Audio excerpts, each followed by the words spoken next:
एक कौवे ने बताया, स्त्री चाहे कितनी भी प्यारी हो, लेकिन उसे यह 3 बातें कभी मत बताना। कौवे उसके इंतजार में काफी देर से बैठी थीं। कुछ देर के बाद कौवा आया और चुपचाप जाकर के अपने घोंसले में लेट गया। तुम मुझसे यदि कुछ पूछना ही चाहती हो तो इससे पहले मैं तुम्हें एक कहानी सुनाता हूं।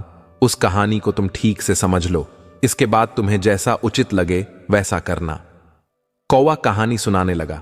कौवा कहने लगा कि किसी राज्य में एक राजा और रानी दोनों रहते थे। राज्य में हर तरह की सुख सुविधाएं थीं। घोड़े, दास, दासियां, अनेक तरह का धन दौलत, उनके पास सब कुछ था। यदि उनके पास कुछ नहीं था तो पूजा पाठ किया, लेकिन कोई फायदा नहीं हुआ। राजा रानी दोनों बुढ़ापे की ओर बढ़ते गए। एक दिन की बात है कि राजा और रानी यह सोच करके बड़ी ही चिंता में व्याकुल होने लगे कि अब राज्य का क्या होगा, हमारे राज्य का कौन वारिस बनेगा। इतना बड़ा राज्य है, इसको कौन संभालेगा, कौन लेगा। हमारी प्रजा की जिम्मेदारी। राजा और रानी दिन रात इसी चिंता में डूबने लगे। उनको खाने पीने की भी सुध नहीं रहती थी। एक दिन सुबह की बात है कि राजा के दरबार में एक साधु आता है और दासी दौड़ करके रानी के पास जाती है। रानी दासी से कहती है कि यह मेरा अंतिम दान धर्म है, इसके बाद मैं अपने हाथों से कोई दान नहीं करने वाली। रानी चावल से भरा हुआ एक कटोरा हाथ में लेकर के बाहर आती है और साधु की झोली में बिछा डाल देती है। उसके चेहरे पर छाई हुई व्याकुलता को देखकर कि वह साधु उससे पूछता है कि रानी क्या हुआ, आप इतना दुखी क्यों हैं? रानी साधु को सारी जो भी बात थी वह सब कुछ रोते हुए बताने लगी। साधु को रानी पर दया आ गई। कुछ पल गंभीर होने के बाद साधु कहने लगा कि चिंता मत करो रानी, आपकी संतान की इच्छा पूरी हो जाएगी। आपकी कोख से एक पुत्र जन्म लेगा। मात्र वह 14 साल तक ही आप लोगों को मिलेगा। उसके आगे वह इस मृत्यु लोक में नहीं रह पाएगा। इससे बढ़कर कि आपको कुछ देना मेरे लिए संभव नहीं है। अपनी बात पूरी करते करते उसने अपनी झोली में से हाथ डाला और थोड़े से चावल निकाल करके रानी को दे दिया और कहा कि आप और राजा दोनों इस चावल की खीर बना करके दोनों खा लेना, इससे तुम्हें पुत्र की जल्दी प्राप्ति होगी। इतना कहकर के वह साधु वहां से चला गया। उस साधु के जाने के बाद रानी सोचने लगी कि 14 साल तो सही है, उतने समय के लिए हमें पुत्र तो मिलेगा, यही काफी है। उतने साल तक मैं उसे जी जान से बड़ा करूंगी, उसका पालन पोषण करूंगी, उसे बहुत प्यार करूंगी, उसे दुलार करूंगी और अपनी संतान की जो हमारे मन में इतने दिनों से इच्छा मरी पड़ी हुई थी वह जीवित हो जाएगी। कौवा कहने लगा कि उस रात अपना सारा राजकाज खत्म करने के बाद रानी राजा के पास पहुंची और राजा को जाकर के सारी बात बता दी कि साधु ने उसे कुछ चावल देकर के खीर बना करके खाने के लिए कहा। साधु महाराज ने यह चावल हम दोनों को खीर बना करके खाने के लिए कहा है। राजा कहने लगा, इतना दान धर्म किया, जब तब किया, कोई फल नहीं मिला, अब इस खीर से हमें संतान की प्राप्ति होगी क्या? उस पर रानी कहने लगी, जब इतना सब कुछ किया तो अब यह भी सही, इतना भी कर लेते हैं, हो सकता है हमारी इच्छाएं को पूरी कर दें। उस साधु के क्रोध को क्यों बुलावा दे? यदि उसका हम कहना नहीं मानेंगे तो वह साधु नाराज हो जाएगा। राजा को अब किसी पर विश्वास था नहीं, लेकिन पत्नी को दुख न पहुंचे इसलिए वह राजा राजी है। एक दिन क्या होता है कि राजा और रानी दोनों स्नान करते भगवान का नाम लेकर के अपने पूर्वजों का स्मरण करते हुए और उस संत का नाम लेते हुए उस चावल से खीर बनाते हैं और दोनों खा लेते हैं। उसके बाद निश्चिंत होकर के राजा और रानी दोनों राजा रानी से कहने लगा कि महारानी, सचमुच साधु महाराज की कृपा हमारे ऊपर बरस पड़ी है। जब उसका समय पूरा हुआ, 9 माह के बाद पूरे समय के अनुसार रानी ने एक बहुत ही सुंदर पुत्र को जन्म लिया। बड़ा ही तेज था उसके चेहरे पर। राजा ने बड़ी धूमधाम से पुत्र के नामकरण किया और सारे राज्य में कई दिनों तक भंडारा चलवा उत्सव मनाया गया। और अब पुत्र की कुंडली को देखने के लिए राज्य के सबसे बड़े विद्वान पंडित को राजा ने बुलवाया। पंडित जी ने जब उस पुत्र की कुंडली को देखा तो पंडित जी कुंडली देख करके बहुत चिंतित हो गए।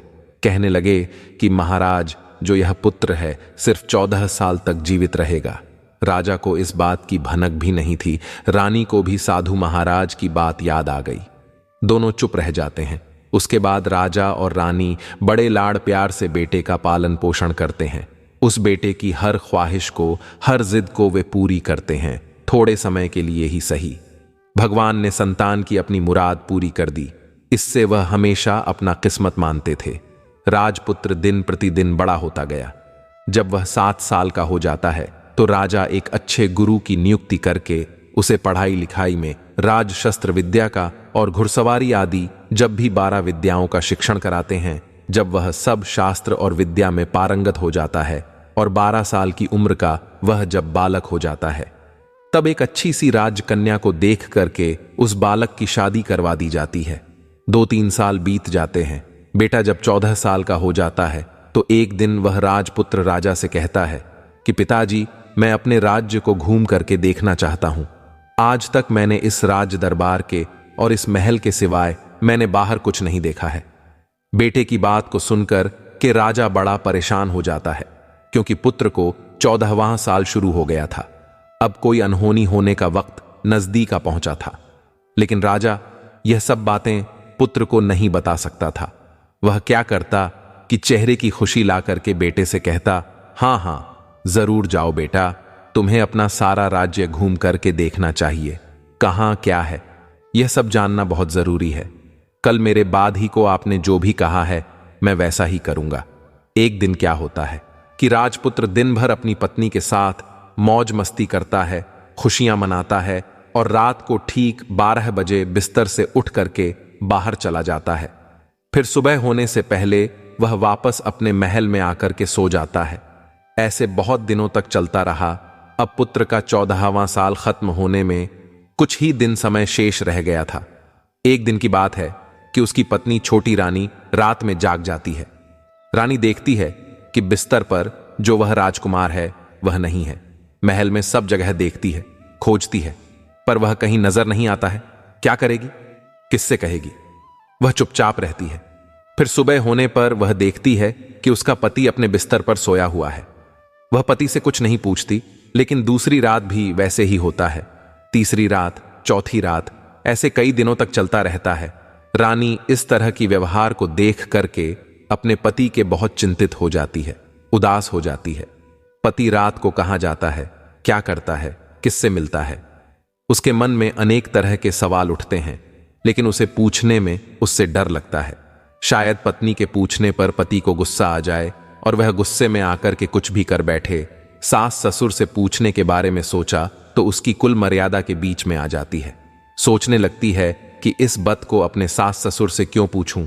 इसी तरह से मन ही मन में वह कुट्टी रहती है। इस हालत से उसे खाने पीने में किसी प्रकार की कोई दिलचस्पी नहीं रह जाती है। धीरे धीरे वह एकदम से दुबली पतली होकर के कमजोर हो जाती है। उस राज्य में एक दिन की बात है कि एक फूल बेचने वाली बूढ़ी मालिन आ गई। वह हमेशा छोटी रानी को फूल देने के लिए महल में आया करती थी। उस बुढ़िया का ध्यान छोटी रानी पर चला जाता है। वह छोटी रानी से पूछती है कि बेटी क्या बात है, तुम क्यों दुखी हो? इस तरह से मैं देखती हूं कि तुम सोख करके कांटा होती जा रही हो।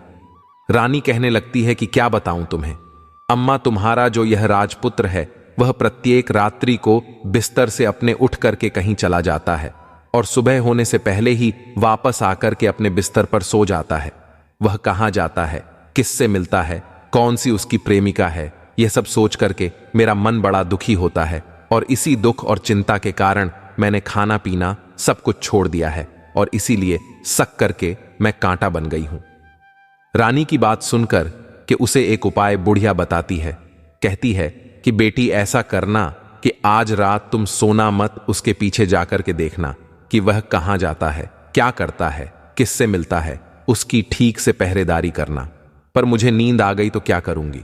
वह बूढ़ी माई कहती है कि नींद ना आए इसलिए एक काम करना, अपने बाएं हाथ की उंगली में एक छोटा सा जख्म बना लेना और उस पर थोड़ी सी मिर्च लगा करके उस पर छिड़क देना।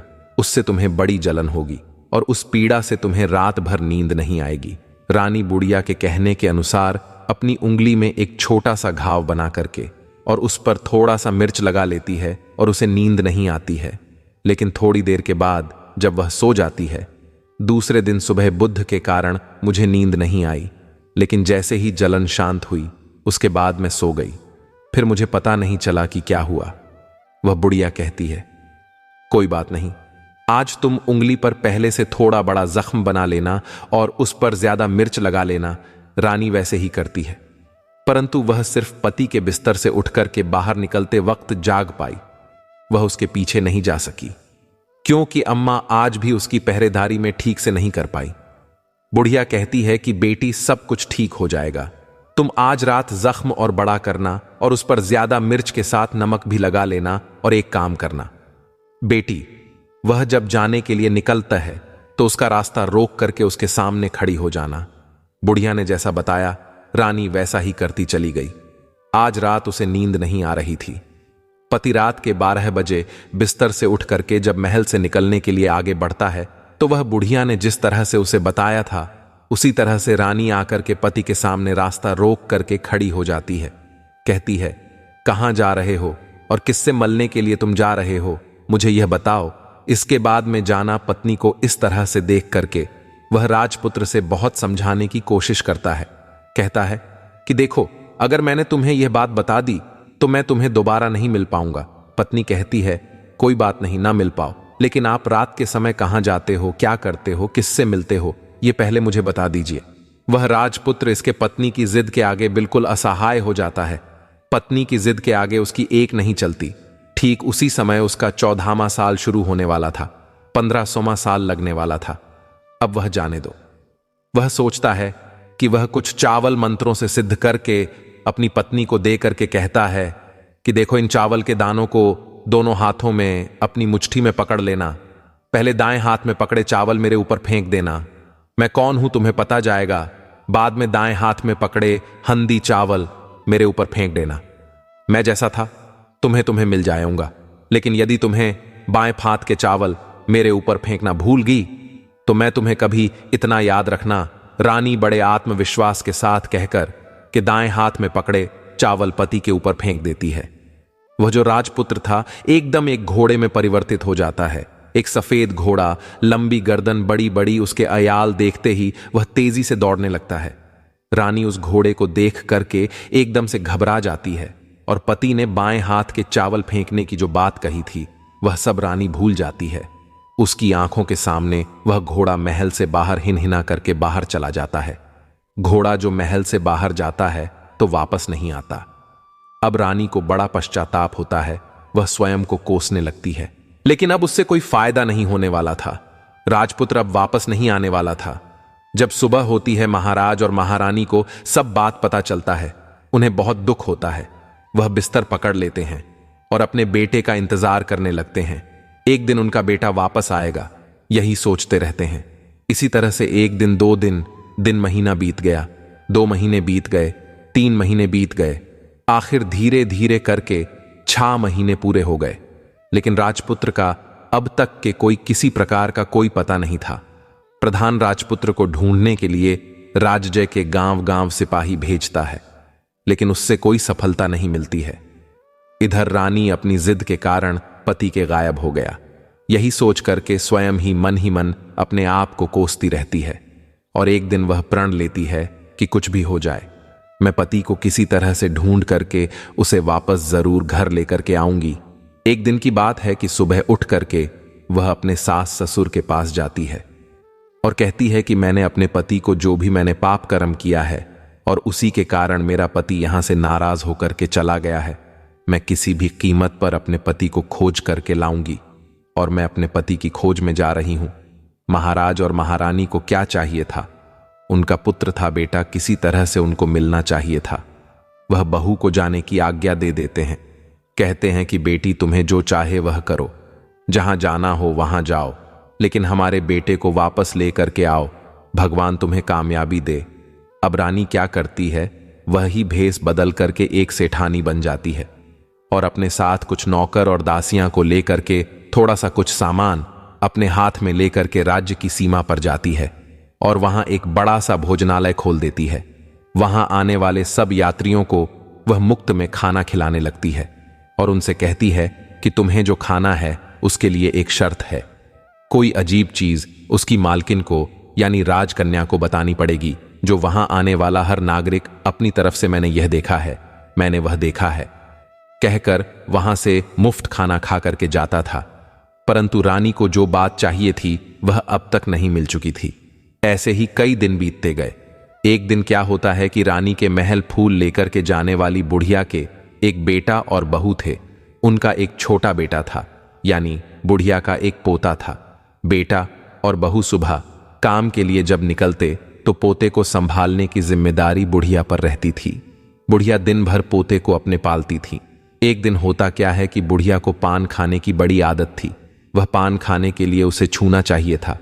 वह उसे तैयार करने के लिए सीपियां लेकर के आई और इन सीपियां को भूनने के लिए गोबर के कंडे चाहिए थी। कंडे इकट्ठा करने के लिए वह बांस की टोकरी लेकर के चरवाहे के मैदान में गई। वहां बहुत सारे कंडे थे। उन्हें जमा करते करते उसे घर आने में काफी अंधेरा हो चुका था। इस ओर शाम होते ही काम से वापस बेटा और बहू पहुंचे तो देखा कि बच्चा घर पर अकेला है और रो रहा है। वह दोनों गुस्से से आग बबूला हो गए। इतने में ही वह बुढ़िया घर आ गई। बेटा ने पूछा कि पोते को घर में अकेला छोड़ करके तुम कहां गई थी? वह बुढ़िया कहने लगी कि गोबर के कंडे इकट्ठे करने के लिए गई थी। इस पर जो उसका बेटा था वह कहने लगा, दोबारा बच्चे को अकेला छोड़ करके यदि घर में कहीं गई तो मैं तुम्हें बहुत मारूंगा।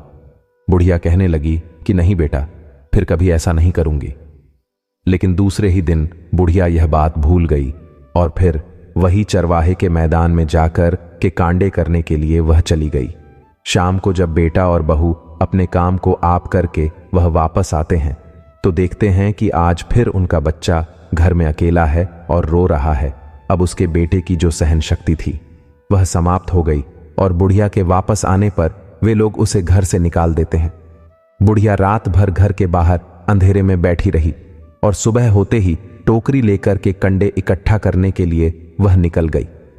उस दिन उस पर कंडे इकट्ठा करने का मानो पागलपन सवार था।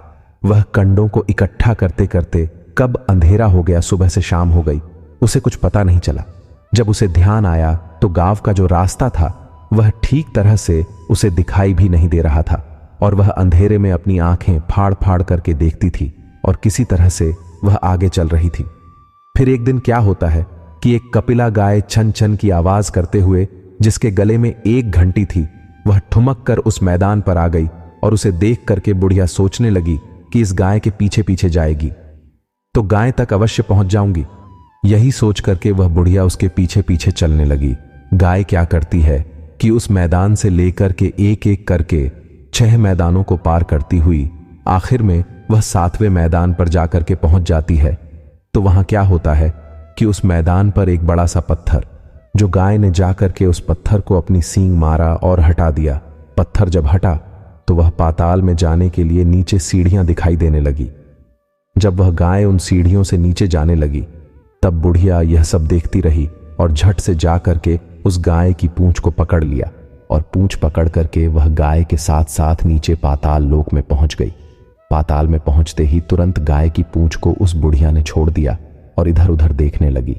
वहीं से बुढ़िया ने देखा कि पाताल में सब जगह तो जगमगाहट है, दीप जल रहे हैं और तेज रोशनी गाय के ऊपर पड़ती है और वहां अद्भुत अजीब तरह की घटनाएं घट रही हैं। गाय के नीचे जाती ही उसके गले में अपने आप साकल पड़ गई और छमछम करके कोई दुधारी में गाय का दूध दोहने लगी। लेकिन जो भी कोई वह कर रहा वह मात्र दिखाई नहीं दे रहा है। बुढ़िया यह सब देख करके बहुत घबरा गई।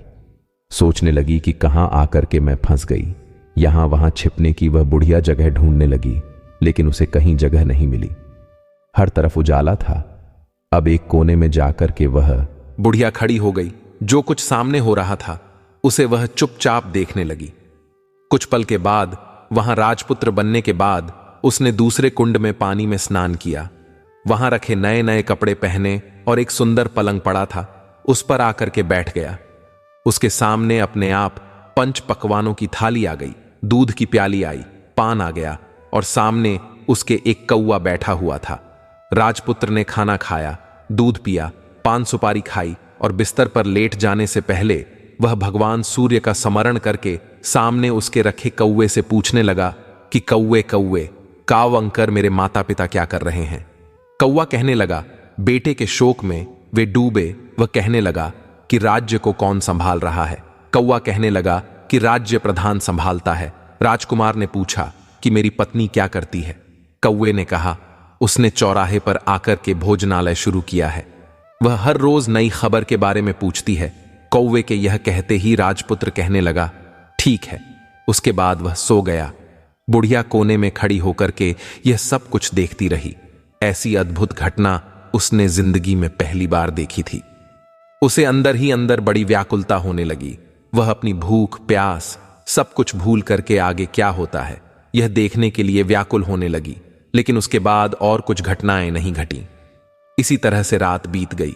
सुबह हो गई। सुबह होने पर पलंग पर सोया हुआ वह राजकुमार उठा और फिर से पहले वाले कुंड में छलांग लगाई।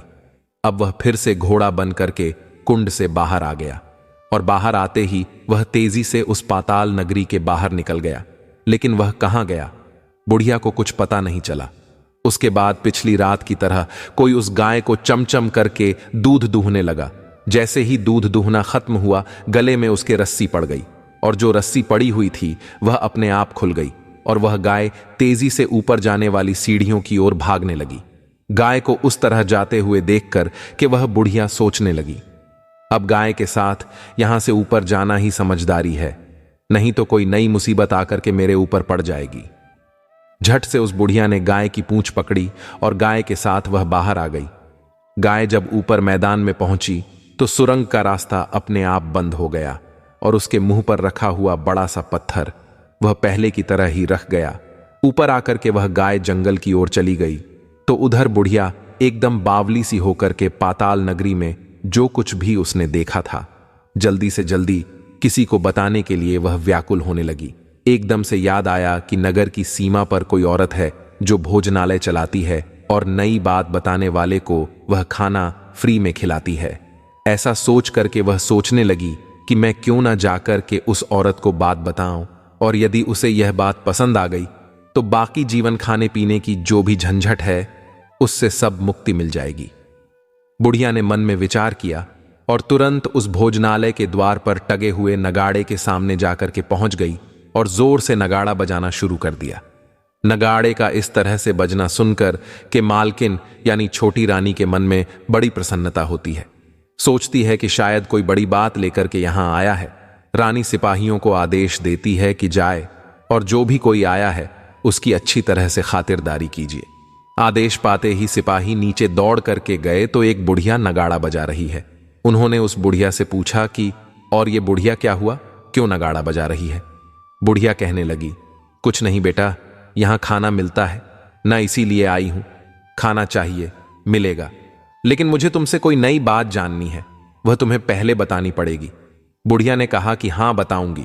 एक बात मालूम है, मुझे इस पर सिपाही उसे अंदर लेकर के आए।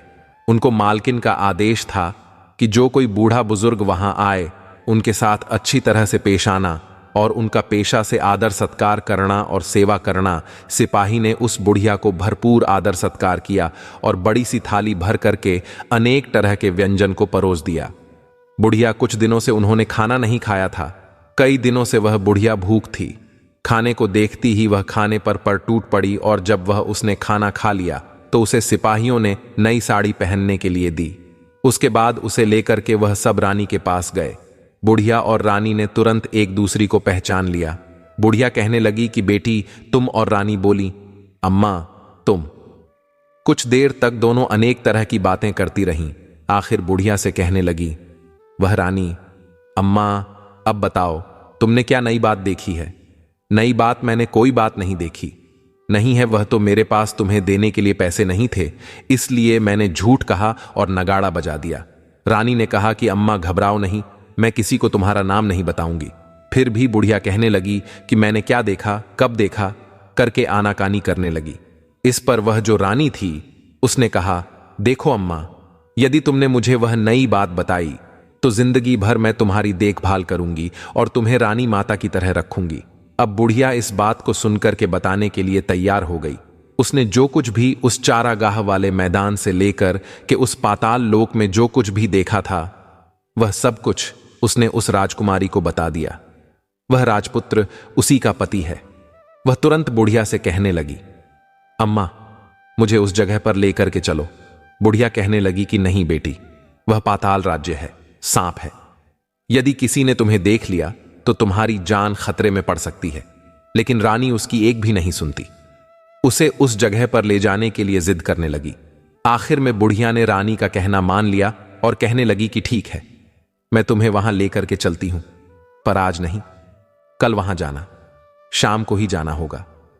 दूसरे दिन दोपहर को रानी बुढ़िया के साथ उसी मैदान पर गई और एक जगह छुप करके गाय के आने का इंतजार करने लगी। जब शाम हुआ, अंधेरा होने लगा। गाय हमेशा की तरह वहां आई। मैदान के उस कोने में जाकर के उसने पत्थर पर सींग मारा और झट से पत्थर हट करके सुरंग जाने का रास्ता खुल गया। गाय उस रास्ते से नीचे उतरने लगी तो बुढ़िया रानी से कहती है कि जल्दी आगे बढ़ो बिटिया, हम गाय की पूंछ पकड़ करके नीचे चलेंगे। वे दोनों, बुढ़िया और रानी, गाय की पूंछ पकड़ करके पाताल लोक में पहुंच जाते हैं और बुढ़िया पहले की तरह कोने में छिप जाती है। कोने में छिपी वे नीचे सब कुछ पहले जैसी जो घटनाएं थीं वह घटित हो रही थीं। गाय के गले में अपने आप रस्सी पड़ गई। कोई अदृश्य आदमी आकर के उस गाय को धोने लगा। एक सफेद घोड़ा आकर के एक कुंड में छलांग लगाया और राजपुत्र के रूप में वह बाहर आया। राजपुत्र दूसरे कुंड में नहाने के बाद उसने सामने रखी थाली आ गई और दूध की प्याली आ गई, पान सुपारी आ गया। राजपुत्र सब कुछ खाने और पान खाने के बाद सोने के लिए पलंग पर गया और सोने से पहले सूर्य देव का नाम लेकर के उसने सामने बैठे हुए कौवे से फिर पूछा, कौवे कौवे कंकर, मेरे माता पिता इस समय क्या कर रहे हैं? कौवे ने कुछ जवाब नहीं दिया, बल्कि वह उदास हो गया। राजपुत्र को कुछ एहसास हुआ, वह संदेह हो गया, वह उदास हो गया और जो कुछ हुआ वह हो जाने दो, ऐसा सोच करके सोने के लिए बिस्तर पर लेट गया। अब रानी का संयम छूट गया। वह दौड़ करके पति के पास गई और उसके पैर पकड़ने के लिए आगे बढ़ने लगा। पुत्र तुरंत ही वह झट से पीछे हटा और चिल्लाने लगा, नहीं नहीं, मुझे मत छूना वरना सर्वनाश हो जाएगा। जोड़ करके पति से अपनी भूल की, स्वामी मुझसे बड़ी भूल हो गई, मुझे आपसे कुछ नहीं पूछना चाहिए था कि रात को कहां जाते हो। मैं अपनी भूल स्वीकार करती हूं, मुझे मेरी भूल की सजा मिल गई है। अब आप घर चलो, आपके वियोग में आपके माता पिता ने बिस्तर पकड़ लिया है, वह सौंप करके कांटा हो गए हैं और आपकी प्रजा बड़ी दुखी है। उस पर राजपूत, वहीं तो एक बार तुम गलती कर बैठी हो, अब दोबारा मत करना, जो दिख रहा हूं वह भी नहीं दिखा। तनी रोने लगी, जोर जोर से जमीन पर सर पटकने लगी। राजपत्र के मन में रानी के दया, आज वह उसे कहने लगा, यदि तुम मुझे पाना चाहती हो तो तुम्हें एक काम करना होगा। काम बड़ा कठिन है और वह काम तुम्हें अकेले ही करना होगा। रानी ने कहा, कहो, कितना भी कठिन काम होगा, मैं उसे पूरा करूंगी। उसे राजपूत ने कहा कि इस पटल से ऊपर जाते ही बड़ा घना जंगल नजर आएगा और इस तरह के 6 जंगलों को पार करने के बाद जब 7वां जंगल तुमको मिलेगा तो उसे जंगल के बीचों बीच में एक बरगद का पेड़ है और उसके आसपास जगह जगह पेट फंदे जताए कांटे आदि सब जाग चुका है। वहां बाघ, शेर, भालू, सांप सभी आकर के वहां बैठते हैं। तुम्हें उन सबको भागकर उस जगह को साफ करना है और उसको गोबर से लिप करके, पांव उसके जाबाद वहां पर धूप दीप अगरबत्ती करके, फूल कुमकुम से पेड़ के तने की पूजा करनी है और दूध दही से बने चावल का भोग चढ़ता है। ये सब तुम दोपहर को 12 बजे से पहले करना होगा और 12 बजे के समय तुम्हें उसे जगह पर बैठ करके सूर्य भगवान का मंत्र का जाप करना है। ठीक 12 बजे सूर्य भगवान का रथ आकर के वहां उतरेगा और वह सब देख करके जब खुश हो जाएंगे और कहेंगे कि जिस किसी ने यह सब किया है उसे मैं मनचाहा वरदान देना चाहता हूं। ऐसा सुनकर कि तुम सामने जाना और उनके रथ का दाहिना घोड़ा मांग लेना, मैं तुम्हें मिल जाऊंगा। कहकर के द्वारा आज पुत्र अपने पलंग पर जाकर के सो गया और छोटी रानी सुबह होने का इंतजार करने लगी। सुबह होते ही वह बुढ़िया के साथ गए कि पूंछ पड़कर के ऊपर आ गई। ऊपर आने के बाद वह बुढ़िया से कहने लगी, अम्मा, अब मैं अकेले आगे जाऊंगी, तुम भोजनालय को वापस चली जाओ। वह जंगल में जाकर के राजपुत्र के द्वारा बताई गई जो भी बात थी वह ढूंढने लगी और स्वयं हरी से उसे जगह सब कुछ काटने के बाद साफ सफाई किया और जैसे उसे राजपुत्र ने कहा था वैसे ही उसने उसे जगह को साफ करके, लिप वोट करके और चंदन धूप दीप अगरबत्ती करके दूसरे दिन पौप फटने से पहले ही वह वहां जाकर के यह सब कुछ कर दिया और बैठ करके भगवान सूर्य का स्मरण करने लगी। जैसा कि उसके पति ने बताया था, दोपहर को ठीक 12 बजे सूर्य भगवान का रथ उसे स्थान पर आकर के रुक गया। सूर्य भगवान ने जब रथ से नीचे देखा तो सुगंधित वातावरण देख करके वह बहुत प्रसन्न हो गए। कहने लगे कि जिस किसी ने यह काम किया है वह यहां आकर के मुझे मनचाहा वरदान मांग ले, उसे मैं अवश्य दूंगा। रानी ने जब यह शब्द सुना तो बिना किसी संकोच के दौड़ करके वह सूर्य भगवान के सामने आई और उनको साष्टांग प्रणाम करके कहने लगी, भगवान, वह मैं ही हूं। मैं इस जगह को साफ किया है। अच्छा, तो तुम्हें जो चाहिए वह वरदान मांग लो। भगवान, मुझे आपकी रथ का दाहिना घोड़ा चाहिए। सूर्य भगवान बोले, नहीं नहीं, मैं तुम्हें ऐसा नहीं दे सकता। मैं किसी भी तरह से तुम्हें रथ का यह घोड़ा नहीं दे सकता। मेरे रथ में 12 घोड़े हैं। तुम चाहो तो कोई और घोड़ा मांग लो, लेकिन यह दाहिना घोड़ा मत मांगो, वह मैं तुम्हें नहीं दे सकता। छोटी रानी ने एक भी नहीं सुना। वह सूर्य से एक ही बात कह रही थी कि हमें कुछ भी हो और कुछ नहीं चाहिए, आपके रथ का सिर्फ दाहिना घोड़ा ही चाहिए। वह आपके पैरों में, वह सूर्य भगवान के पैरों में कहने लगी कि मैं गिर करके अपनी जान दे दूंगी। सूर्य भगवान के पास धर्म पड़ गया। उन्होंने वचन दे दिया था, अब अपने वचन से पलट नहीं सकते थे। उन्होंने कहा, ठीक है, दे दिया तुम्हें घोड़ा। सूर्य देव ने कहा कि फिर एक बात और कहीं देखा। मैंने तुम्हें घोड़े को तो दे दिया, लेकिन वह तुम्हें यहां नहीं मिलेगा। तुम्हें उसे जाकर के पाताल लोक से लाना होगा। रानी कहने लगी, पटल, क्या भगवान, मैं उन्हें पाने के लिए कहीं भी जा सकती हूं और किसी हद तक कुछ भी कर सकती हूं। रानी को वचन देकर कि सूर्य देव अपने मार्ग में चले गए और इधर रानी जंगल से अपने भोजनालय में आ गई। फिर वह बुढ़िया को लेकर के उसे मैदान पर आ गई। जल्दी ही शाम हो गई। शाम होते ही वहां पर गए पहुंची और गाय की पूंछ पकड़ करके वे दोनों वहां पर पाताल लोक में जाकर के पहुंच गई।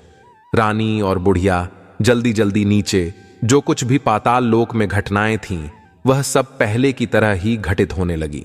घोड़े का एक कुंड में स्नान करके राजपत्र बना, नहा धोकर के पलंग पर जाकर के बैठना और खाने पीने की था सामने आना, जो कुछ पहले हुआ था। सामने आए वह कुछ नहीं बोला। अपने हिस्से की थाली खाकर के, दूध पी करके, पान खाकर के वह सोने के लिए चला गया। वह कुछ नहीं बोला। अपने हिस्से की थाली खाकर के, दूध पी करके, खाकर के बस होने के लिए चला गया। और की तरह सोने से पहले वहां बैठे कौवे से वह पूछने लगा, जा कौवे, कौवे, काव्यांकर मेरे पिता क्या करते हैं? उसे कौवे ने जवाब दिया कि वे दोनों तुम्हारा शौक में करने की स्थिति में पहुंच गए हैं। ऐसा झट से उसकी सुनते ही आंखों से आंसू बहने लगे। फिर वह पूछने लगा कि कौवे, कौवे को अंकुर, मेरा राज्य कौन चला रहा है? वह कौवा कहने लगा कि तुम्हारा राज्य प्रधान चल रहा है और वह सब कुछ हड़प चुका है। वह प्रजा पर बहुत अत्याचार कर रहा है। सुनकर के राजपत्र को बड़ा गुस्सा आया। वह गुस्से में अपनी मुट्ठी को बीच लगा, पूछने लगा, कौवे, कौवे को अंकल, मेरी पत्नी इस समय क्या कर रही है? कौवा कुछ नहीं बोला, चुप रहा। अब रानी का संयम जवाब दे चुका था। वह दौड़ करके पति के गले में जाकर के पड़ गई और अब मैं तुम्हें मिल गया। राजपत्र कहने लगा, सच कहते हो, अब आप फिर से घोड़ा तो नहीं बनोगे? नहीं, मैं दोबारा घोड़ा नहीं बनेगा। तुमने जो इतने सारे कष्ट उठाए हैं मुझे अपने के लिए, इसलिए सूर्य देव ने मुझे सदा के लिए घोड़े के जन्म से मुक्त कर दिया। राजपुत्र ने बड़े प्यार से कहा और उसे गले लगाया और उसके आंखों आंसू पहुंचे। और उसके बाद वह जो वहां पर कौवा बैठा हुआ था वह कहने लगा कि है राजकुमार और राजकुमारी, तुम दोनों जाने से पहले मेरी 3 बातें याद रखना लगा कि पत्नी चाहे कितनी भी प्यारी हो, आप उसे कितना भी मानते हो, लेकिन ये 3 बातें उसको कभी नहीं बताना। पहली बात, जिस बात को बताने से आपके ऊपर और आपके परिवार पर संकट आने वाला हो, उसे बात को पत्नी से कभी नहीं बताना चाहिए। दूसरी बात, ऐसी बातें जिनको आप गुप्त रखना चाहते हैं, किसी के साथ शेयर नहीं करना चाहते, वह बातें भी पत्नी को नहीं बताना चाहिए, क्योंकि स्त्रियों के पेट में कोई भी बात नहीं पटती है। यह गुप्त बातों को पत्नी से कभी नहीं बताना चाहिए। जिस बात को बताने से आपकी जान को खतरा हो और आपके माता पिता को कष्ट हो, आपके परिवार पर संकट आ जाए, ऐसी बात को भी स्त्री से कभी नहीं बताना चाहिए। कौवे की बात को सुनकर के उन्होंने कहा, मैं जैसी गलती हम लोगों ने पहले की है, अब वह दोबारा गलती में नहीं करूंगी। उसके पश्चात उसे राजपूत ने बड़े प्यार से कहा और उसे गले लगा लिया। अपनी रानी के आंसू पूछे। कुछ देर के बाद सुबह हो गई। गाय की श्रृंखला टूट करके भूलोक पर जाने लगी। रानी राजपूत और बुढ़िया उसकी पूंछ पकड़ करके ऊपर आ गए। ऊपर आने पर वह सीधे भोजनालय में पहुंचे। वहां का सब सामान लोगों में बांट दिया और ताला लगा करके अपने राज्य को वापस चले गए। अपने राज्य के पुत्र को वापस आते हुए देख करके वह जो उसका तेवर था, वह देखकर कि जो प्रधान था वह सब घबरा गया। राजपुत्र ने उसे बंदी बनाकर के कैद खाने में डाल दिया और राज्य की बागडोर को खुद अपने हाथों में ले लिया। इसके बाद अपने माता पिता से मिलने के लिए वह राजकुमार राजकुमारी के साथ अपने महल में गया और राजपत्र क्या देखा है कि उसके माता पिता उसके शोक में शक करके कांटे बदल गए हैं। तेरे को देख करके मरणासन्न स्थिति में राजा और रानी की आंखों से टप टप आंसू बहने लगे। इन दोनों ने पुत्र को गले लगाया, उसे प्यार से सहलाने लगा। धन्यवाद।